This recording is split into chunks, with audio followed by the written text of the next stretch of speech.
finally guys हाम्रोमा चाहिँ हेर्नु न गाईको गोठमा होइन गोमन साप उहाँ हुनुहुन्छ उहाँ हेर्नुहोस् है गाईजू देख्नुभयो गाइस गोमन साप हुनुहुन्छ त्यहाँनिर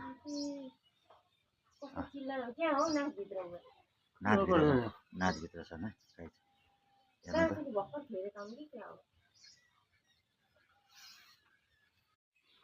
गाईजी उद्धार कार्यक्रम गरियो कोब्रा है तर उहाँ चेपिनु भएको रहेछ कहिलेदेखि चेपिनु भएको थियो त्यो पनि थाहा नभएको हामीलाई अहिले चाहिँ जोस उद्धार गरेर अब हामीले जान्छौँ जसले पनि यो ठन्डा मौसममा चाहिँ अलिक सतर्क रहनु होला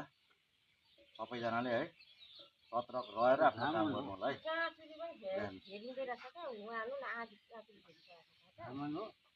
गोमन गोमन हो गोमन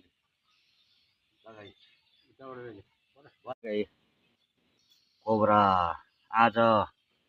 उद्धार गरी निकालेर देखाएको है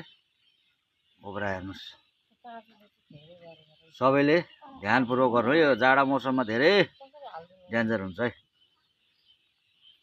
उद्धार गर्यो मार्नु हुँदैन है फेरि मार्नु चाहिँ कसैले पनि हुँदैन गाई ल म अब अलिकति यहाँनिर घाउ रहेछ उहाँको शरीरमा अलिकति घाउ छ होइन चोटपटक लागेको रहेछ उहाँलाई म अलिकति दबाई पानी गरेर उद्धार गर्छु म त भाटामा हालेर हाल्दिए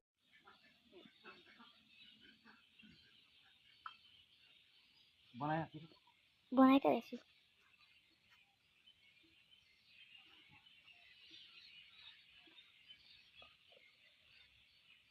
एउटा अर्को अरू सानो टिटा भयो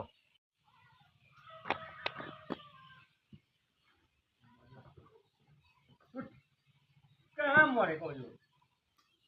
नाकहरू घाउ भइसकेको छ नि त धेरै भएको छ नि चेपेको हेर्नु नि यहाँनिर कत्रो घाउ भएको छ नि होइन सेवा नै धर्म हो नि त